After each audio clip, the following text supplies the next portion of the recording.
Would be, I guess it's for Conor and for Ryan. Like both of you, there's a bit of history when it comes to the drug testing. Are either of you concerned about the other? No, not concerned in the slightest. He can do whatever he wants. All I'm doing is focusing on what I'm doing, and I'm gonna go in there and batter him September the 12th. And Ryan? No, I'm not worried at all. You know, he could be juiced up all he wants. I mean, I'm still gonna knock him out, so it doesn't really matter. Thank you.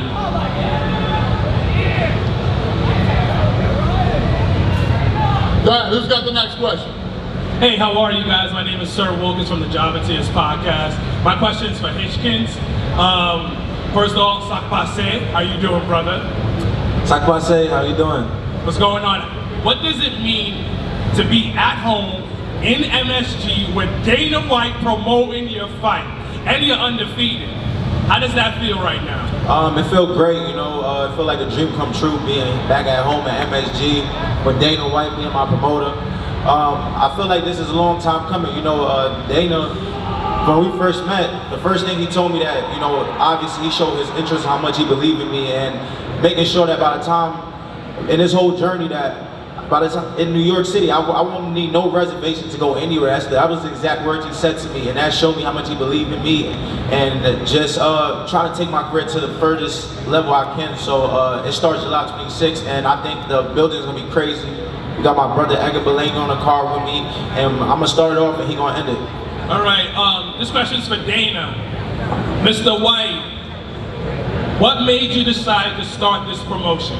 What was the vision behind it, and what was the inspiration?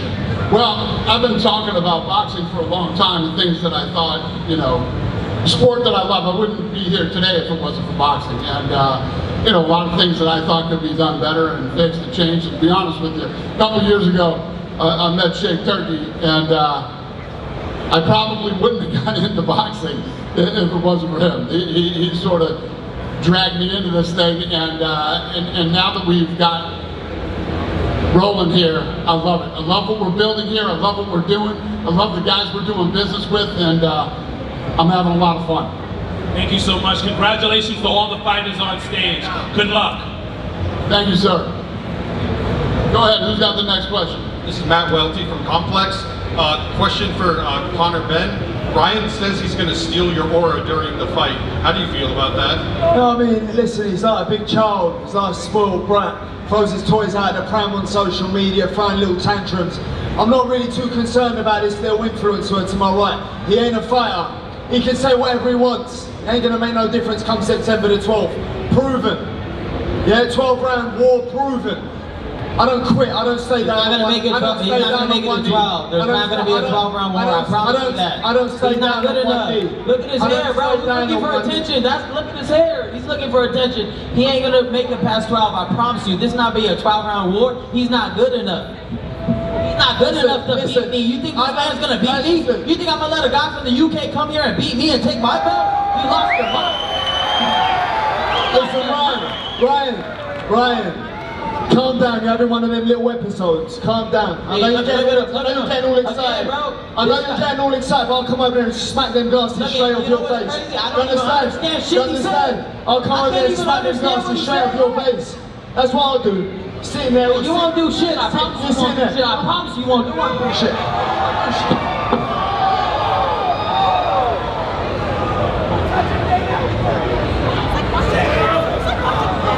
Who won't do shit? Who won't do shit? Who won't do shit? Who won't do shit? Yeah, who won't do shit? Who won't do shit? Cool. Wait till I smash you up. Wait till I smash you up and make you quit. Wait till I smash you up and make you quit. Yeah, why? Make you quit. Hey, you won't make it a fight. Your dad knows you won't make it a fight. Your dad knows you won't make it a fight. You quit. You have no heart. Alright, you're not Mexican, bro. You're not Mexican, bro. You ain't got the heart. Make it a bet. Yo tengo huevos más grandes que tú, cabrón. Make it a bet. Me la pelas, pendejo, me la pelas. Make it a bet. ¿Qué vas a hacer? ¿Qué vas a hacer? Yo mando a Ricardo que tú, cabrón. ¿Qué vas a hacer? ¿Hacer algo? Si tú no vas conmigo para Londres, pendejo. Pendejo, va conmigo para Londres, tú ya lo sabes. I'm getting too old for this shit. Who's got the next question? Just Dana, for you. Yeah. being that this is in New York City, are you inviting or expecting Mamdani to show up to the fight? I have no clue, sir. You stood in line to ask me that question? Does anybody have an actual question in that line? Hey, Mr. Dana White, this one's for you. Sebastian Milowitz, Sportico on the Boxing Mom. You put on some iconic fights on the UFC front in great venues like the Sphere and the White House recently. On the boxing front, you have MSG. What are some other dream locations or venues for you in the future? Well, to be honest with you, what I like to do is I like to do regular arenas where every fan can have a good experience. I don't chase those kind of events. If they organically happen and I feel it, I do it. But what I try to do is put on an event where everybody has a good experience and all the seats feel great, and that's what I'm into, making sure the fans get great experiences on TV and in the live venue. I don't really think about that kind of stuff, but when it pops up, I jump on it. Thank you. Go ahead, who's got the next question? Dana, this is Zuffa Boxing's off to an amazing start right now. How can you continue to make sure that Zuffa Boxing becomes as big as the UFC? What's the question? Am I worried about boxing becoming bigger than UFC? No, becoming just as big as the UFC. Listen, I'm into all combat sports. I like all types of fighting. And if you look at the cast up on this stage here today, these are all great fights. And that's all I care about. What I care about is putting on the best fights with the best fighters in the world and giving the fans a great live and television experience. And that's definitely going to happen with everybody that's sitting up here today. I hope I answered your question. Thank you. Appreciate it. Thank you. Hey guys, Adam Bernard from The Sportster. This question's for Steven Butler. Sir, I just want to know, what's it like getting the opportunity to box inside the world's greatest arena, Madison Square Garden? First of all, I want to thank Zuffa and my Eyes of Tiger promotion to make this fight happen. I'm really excited to fight here in New York, but for myself, a ring is a ring. You can put me wherever you want, a ring is a ring, but yeah, I appreciate all the momentum of this fight. Thank you. Question for Conor Benn. Conor, obviously Ryan has a history of acting out at press conferences. Were you expecting this sort of energy from him today? It don't really make no difference to me what he does. Ultimately, I can't wait to put my fist up through his head, through his skull, September 12th. That's it. He can talk and throw his toys out the pram and have his little flare-ups, his tantrum things that he does. It don't make no difference to me. I've dealt with weirder. Ryan, what exactly are you drinking over there? All black coffee. What do you think of Conor Benn? Obviously, he's had some accusations of being maybe inconsistent with his performances, had those great fights with Eubank. What do you think of him as an opponent? I mean, if I look at his career, he's only fought guys that are on the way out. He's never fought a young, hungry, talented fighter. This is actually his first time ever doing it. So we're gonna see what he has. He's rushed into this position. So we're gonna show him that what happens when you rush into something you're not ready for, and this is a promise. And Conor, obviously you've made no secret of chasing that world title. It means a lot to you. But what means more to you? Is it winning the title, or is it beating Ryan Garcia and maybe silencing him after some of these words? No, I mean, listen, I take it with a pinch of salt. I couldn't care less what he says. Like, I mean, it really don't bother me. He talks a lot of talk. But ultimately, it's getting that title, claiming that #1 spot. He says this has been rushed. It's been 10 years in the making. You know, he got his ass handed to him by Rolly, and then magically got a world title shot. I'm coming off the back of Fight of the Year up at middleweight, avenging my loss. He almost got beat up by Regis Progress. His face was squished by Regis Progress. That is 30 years old. If I let this man beat me, that he's would having be another great. tantrum. This is what he does. He has another tantrum. Keep talking, bro. Like I said, you're gonna get knocked out under You're gonna get knocked out under he got a WBC world title shot. Hey, Turkey, and I'm here to 5 rounds take is it all off it's him. gonna take. That's it. Hey, That's 5 it. rounds, hey, And that's what I'm here to do. Hey, Turkey, thank you for this opportunity. I'm gonna knock him out 5 and below. Shout out Turkey. Shout out Dana. I will come to Vegas to see this fight. I will come. But now, here is the boss. Here is the boss of Zuffa. His call. Alright, who's got the next question? Hi, I'm Kiki. My question is for Ryan Garcia. what's some advice that you would want to give to like upcoming boxers? I would say to put all your efforts into training, to make sure that you pay attention to all aspects of the sport, promotion, marketing, but plus your talent. You know, talent is first, I mean, working hard is first, and then everything else will come after. Go ahead. Yes, sir. Hey, I'm back again. Mr. Garcia, many fighters are super focused on their craft. You have become a social media phenomenon, and that's one of the reasons why you're headlining this event.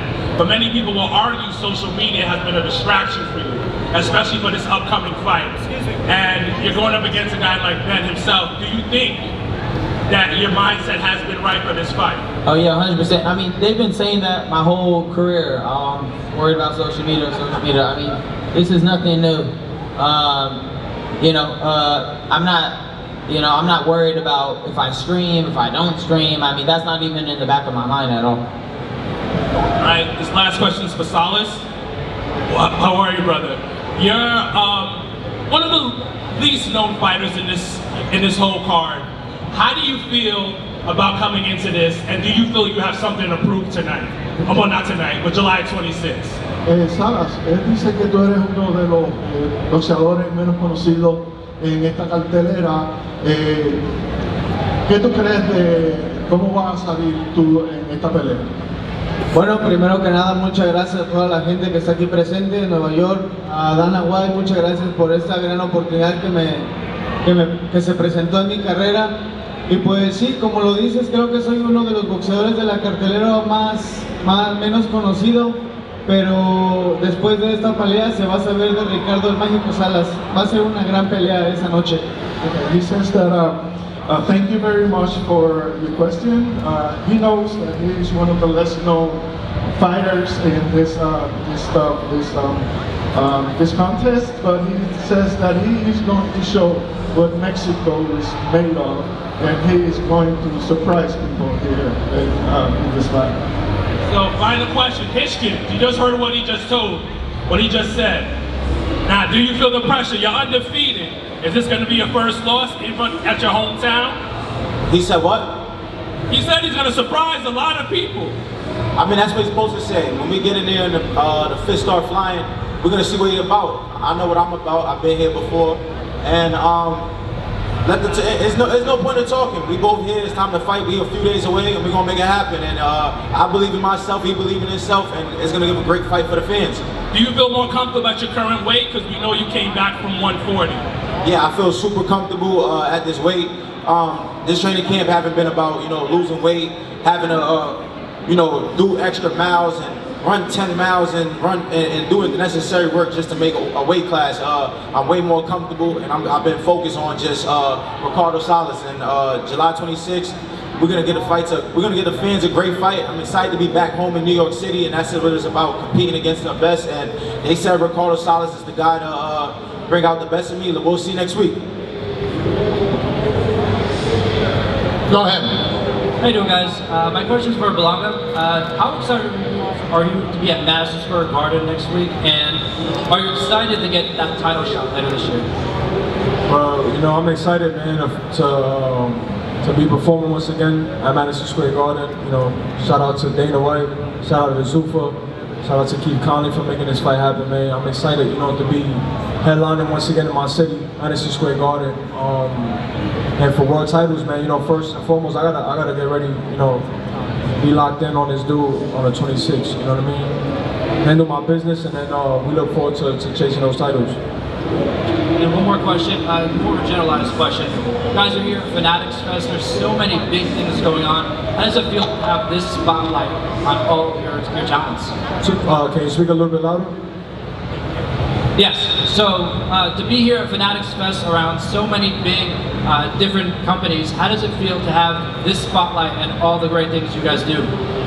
I mean, this is the biggest, that's why, one of the reasons why we signed with Dana White, for stuff like this is amazing right here, to be hosting first press conference, you know, and I here alongside my brother Richardson, Ryan Garcia, Conor Benn, and our opponents. You know what I'm saying? This is amazing. This is big for boxing, the sport of boxing, and just mingling with the greats. You know what I mean? There's all the legends is here tonight, so you know it's a great opportunity. Go ahead, sir. Question for Edgar Berlanga. I guess, you know, we just talked backstage for people that haven't heard. I guess what's the last 12 months been like for you? And you know, headline another marquee event here in New York City. Oh, it's amazing, man. You know, Dana came. I really wanted my brother to headline. You know what I mean? You know, he's a world champion at 140 and stuff. But you know, Dana came and said, "Listen, man, you're gonna be headlining in Madison Square Garden," and you know, I'll take the task, man. You know, it's my city. We're gonna turn up. I'm excited, man. You know, this is a great opportunity to once again showcase who I am and stamp my name in the 168 division, and you know what I'm saying, and just keep chasing these world titles, man. A question for Salas. I saw an interview where you said, you know, you wanted to fight Hitchens, you wanted to fight Conor Benn, you wanted to fight Rodriguez. It didn't matter the order. But then you said, maybe I should fight Hitchens first because after I get through the other two, he, quote, might go into witness protection. He's there now, you're up there with Conor Benn. What's it like being up on stage with a bunch of people you want to fight? Okay, ¿qué se siente estar sentado en una mesa con un grupo de gente que tú quieres enfrentarte? Repite, por favor. Ok, él dice que tú quieres pelear con varios de las personas que están ya en el stage contigo. Él quiere saber cómo se siente estar sentado en una mesa rodeado de las personas con las que tú te quieres enfrentar. No, pues la verdad estoy muy agradecido con mi promotor, John Gibbons, todos ellos, porque gracias a ellos y a mi equipo de trabajo es que estoy aquí con todos estos grandes peleadores. Y pues no tengo duda de que puedo llegar a enfrentarme a alguno de ellos algún día.